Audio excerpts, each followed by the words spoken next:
Alright guys, the driving video, finally. Holy cow. This thing is an absolute monster. Let me just say that. So what we'll do in today's video, I'll break down kind of a quick overview of the mods from the engine, the transmission, the lift pump, just kind of go through the brakes, just kind of step through real quick, kind of what I've done to it. We'll do some driving, we'll do some testing, we'll see how it goes. Nothing's gonna be scientific about this, so I'm not like gonna do a stopping distance from 0 to 60 in 137.5 feet. This is just going out, see the pants, kind of dyno kind of stuff. So let's have some fun. All right, we'll start with the most important thing here, the engine. So just so you guys know, if you haven't watched any of the videos, every single thing I'm going to talk about here, I have a whole video dedicated to that. So this is going to be a really quick kind of overview. So this is the Kill Devil Diesel level 2 ready to run engine that I put in here. The top specs are KC stage 2 turbo. It's got the O-Dog ported intake. It's got 190/30 injectors. ARP 625 head studs. So the thing's built to handle about 600 horsepower is what they quote from Kill Devil Diesel. On top of that, we've got the regulated return installed. So that's in there. That's all set up. I've got a Mishimoto radiator put in here. And one thing to note about the radiator, the stock radiator actually steps down right here on this end. So if you notice, these don't sit correctly. I need to bend up some new metal to actually make that fit right. So that's it for the hood. And I do have about 1,300 miles on this engine now. I did 1,000 miles babying it, which was absolutely killing me. And now I've changed the oil again for the second time at 1,000 miles, and I put a couple hundred miles on it since then. After I changed the oil, I went in and updated the tunes. So I've got the Blessed Performance tunes, I've got their Tow Boss, the Eco Beast Street, and then the All Out Performance tune. So I guess it's a good time to actually talk tunes. I've been running the Looney Tune from Quick Tricks for 7 years or so. So anything I say about tuning, I'm not knocking Quick Tricks at all, because I'm sure they've updated their tunes since then. The Looney Tune was extremely smoky compared to these. Even the All Out Performance tune from Blessed Performance isn't smoky at all compared to the Looney Tune. And the Looney Tune would, I don't know if you guys have ever ridden like a 2-stroke dirt bike. The Looney Tune was very much like nothing, brah, just explode with power. The Blessed Performance tune seems much more linear. Now, obviously with this turbo, you can definitely tell when the turbo lights, it's on at that point. But the power definitely seems to have a much better low and mid-range performance as well. So I'm extremely happy with those tunes so far. And I'll actually get into miles per gallon, some mileage tests that I've done and all that stuff during this video. All right, so that's the engine and tune. Let's step down to the transmission here. So since I'm out here in the grass next to the pond here, I'm not gonna crawl on the ground underneath the truck to show you guys the transmission. It's whatever episode the transmission install is in there with the engine install as well. But it's the Twisted Diesel level 3 transmission. So it's got the triple disc torque converter, and it's also got a billet input shaft. Trying to think what else. It's got obviously a bigger oil pan, things like that. The one issue that I've had with this transmission, now forgive me, I'm just gonna stick this underneath the truck. We'll see how this video turns out. The oil pan bolts, of course you can't probably see anything. After about 100 miles of driving, I crawled under the truck just to kind of check everything out, and I noticed 2 of my oil pan bolts were missing off the transmission. The transmission pan bolts were missing. So those were missing, and then I went around and tightened all of them, and all of them were loose, and then 2 other ones were actually stripped out. So I haven't gone back and called Twisted Diesel yet. I'm sure they're gonna handle it and fix it. I just haven't done that yet, but just know, if you guys get that transmission, check all those first before you install it. That's something I definitely should have done. And to complement that regulated return and obviously the big motor, I've installed the Fass 220 lift pump on here, and again, I've actually got a really detailed video about that you can check out if you haven't seen it. So lift pump, engine, transmission, oh yeah, brakes. So I'm almost embarrassed to show this now. So I installed the Powerstop Z36 brakes. They're filthy right now. But I tell you what, the brake performance is phenomenal. I couldn't ask anything better out of the brakes. I'm actually glad. I almost went with a big brake kit for like 2,500 bucks. This was like 850 bucks for the entire brake kit, and the difference between stock and this is phenomenal. Absolutely worth the money. So the last thing I'm going to talk about is the sound deadening that I did in the interior. Completely kilmatted the floor, the ceiling, the door panels, pretty much everything I could kilmat, I kilmatted before I put in the new carpet and everything. And again, there's an episode that covers that as well.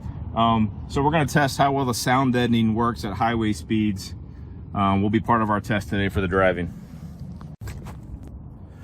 All right, enough talking already. Let's go drive this thing. I'm not gonna lie, guys, I think you're gonna be hard pressed to find a better sounding truck than this. This is a 6 liter in general.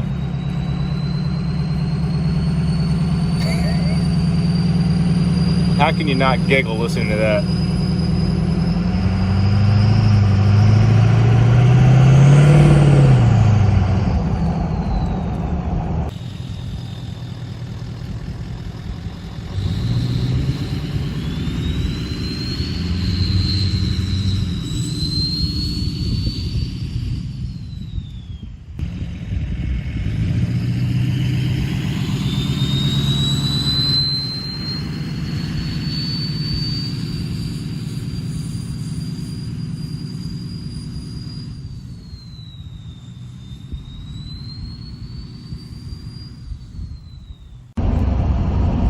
Let's talk about these brakes.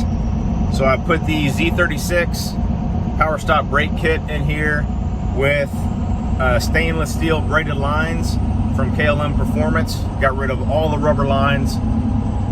So you know, you don't have that rubber expansion under heat. So the brake pedal feels firm, and these brakes are phenomenal. They're night and day difference from the stock brakes on this Excursion. Now, granted, my brakes were absolutely shot when I started this whole project. I'll come up here and I'll try to get this thing up to 60 somewhere and jump on the brakes and show you guys. I'll try to film one from outside the truck as well. All right, trying to get it so we're not going downhill here. I'll wait till we're heading back, at least somewhat level ground. All right, here we go. Jesus.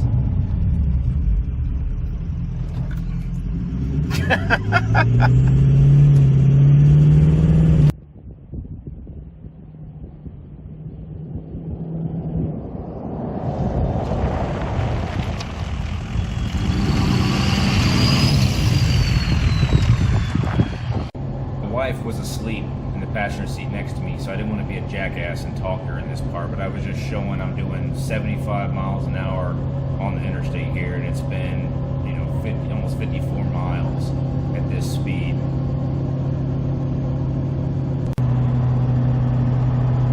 All right, guys, about 108 miles into a road trip here.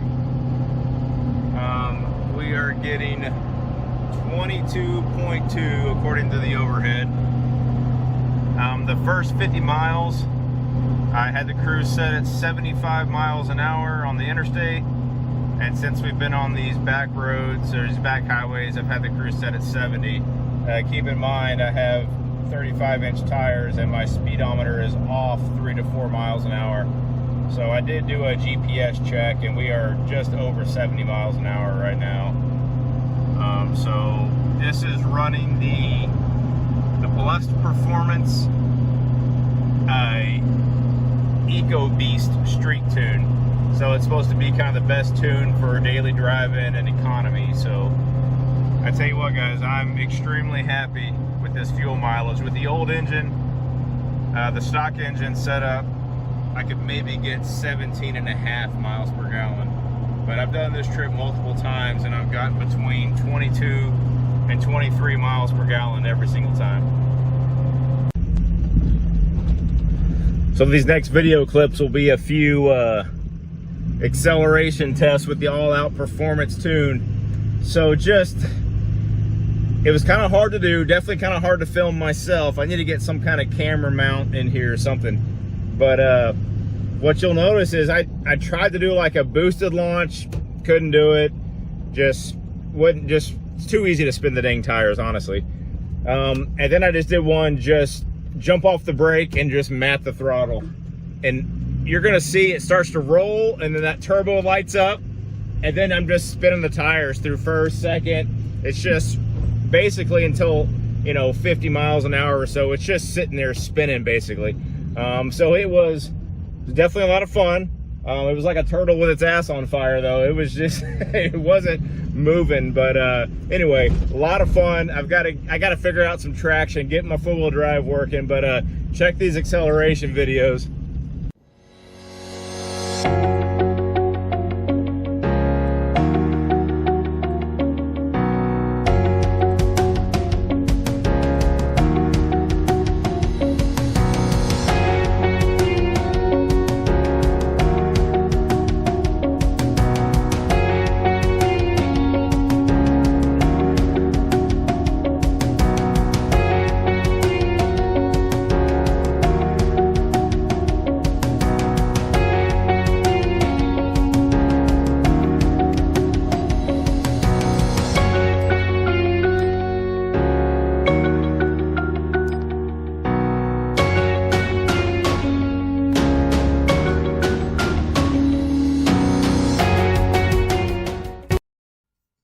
All right, guys, I'm gonna pause it right here. This is literally the first time that I stepped on it with this all-out performance tune, and honestly, it surprised the hell out of me, and I was kind of speechless. I got out of it really quickly.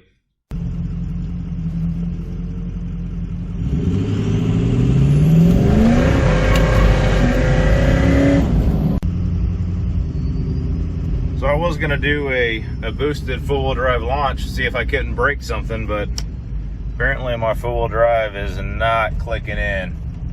It's not even trying to come on, so it's probably yet another connector that I don't have plugged in right. I've tried low, got her in neutral, even try to roll it back a little bit. It's not clicking in. I assume it's just not connected.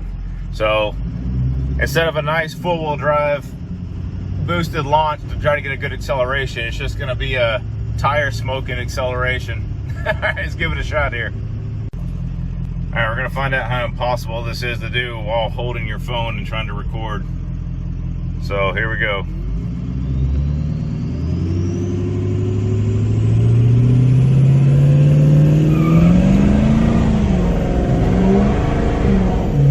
Well, she's just doing a burnout.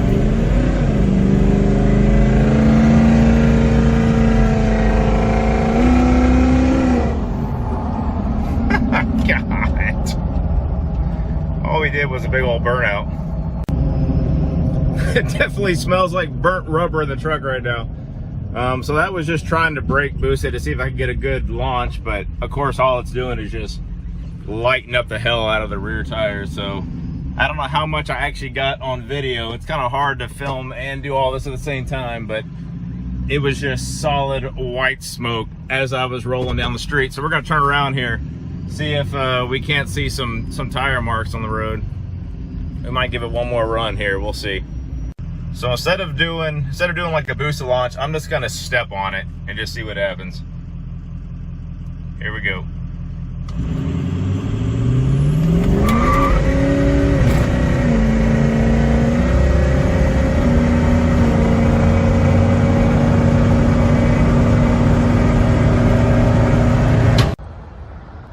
I'll replay that last video for you guys. Listen to it right when I went to shut off the camera. There was a horrible pop.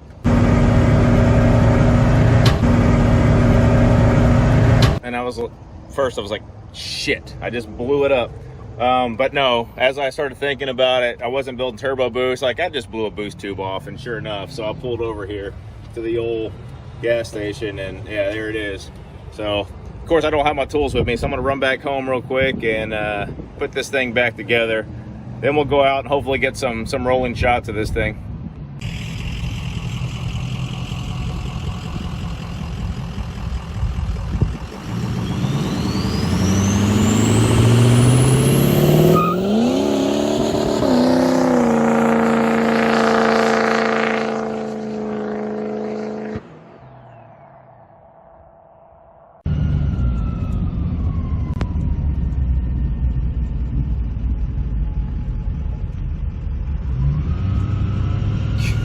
Yeah.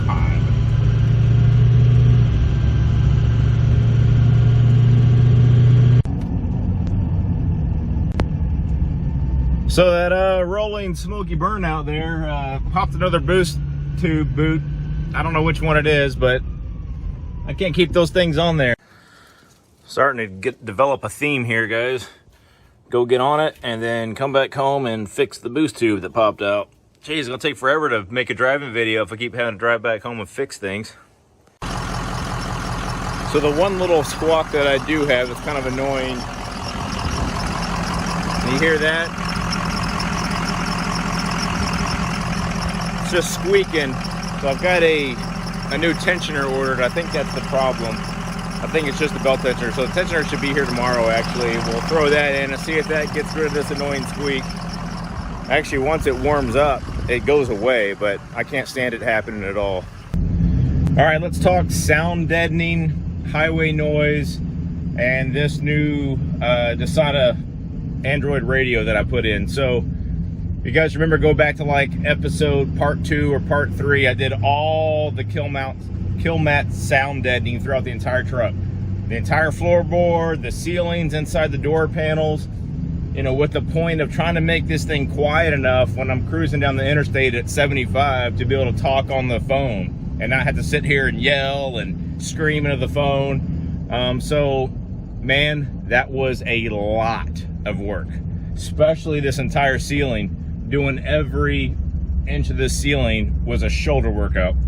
So, I'm not gonna lie, it's not like I'm all of a sudden riding in a Lexus. So, not exactly sure I would spend all that time and effort again. However, having done it, I will say there is a difference. I can definitely go down the interstate now at 75 with the phone on Bluetooth and talking on the phone. What I haven't tested yet is having a kid in the third row yelling for something because they need something, instead of, you know, I used to have to yell, what? Yell, speak up. So I haven't tested that part yet, so that'll probably come shortly. But it is quieter. Don't think that all that effort was for waste. But if you're on the fence about whether or not you want to do it, this isn't going to help you, because I'm honestly on the fence of whether or not I would do it again. So, take that for what it is. I will say this head unit has been absolutely phenomenal. The sound, the Apple CarPlay, wireless Bluetooth, I absolutely love having this head unit in here. So I'm glad I did that. And I'm assuming with the sound deadening, it helps going down the interstate. But yeah, I would not think twice about installing this head unit at all. I definitely say I've gone through about 10,000 miles of tire wear here, thanks to the all-out performance tune. I got a rubber caked all down the side. The dang muffler is covered in rubber. Yeah. So honestly, guys, I bet the video doesn't capture it, but the all-out performance tune is just about absolute insanity. As you start to accelerate with that thing, I've tried to get some shots of me just stomping on it, letting it go. It starts to roll, then as soon as the turbo spools, it just lights up the rear tire, and you can basically just keep it spinning. Just keep it lit up. Now, I know, the one wheel peel, I know, limited slip differential, so that has now been added to my list, because you can literally, with that tune, you can go around the corner, start to get on the gas, and you can just spin the tire at will. You really can. It's phenomenal. I'm actually worried about trying to get on the dyno and trying to get traction now without a limited slip differential. I don't know if it's going to be able to put the power down very well. So that's on my list. Engine, tunes, transmission, everything, 5 stars. It's absolutely incredible. So the next video, we're going to start the front end conversion. I've got everything I need in the garage ready to rock. So we'll start the front end conversion, and then I'm going to schedule some dyno time just to see what it does, most likely. And then we are going to go out to the 8th mile drag strip. I've got to get the 4-wheel drive figured out. I haven't crawled underneath there to check it yet, but I got to figure out why my transfer case isn't locking into 4-wheel drive. I'm sure it's obviously operator error. It's something I did putting everything back together. So we'll get all that squared away. Oh, I did throw in the the A-pillar gauges. So I'll throw a quick little video throwing those in. And yeah, we're about to be off to the races here, guys. So stay tuned.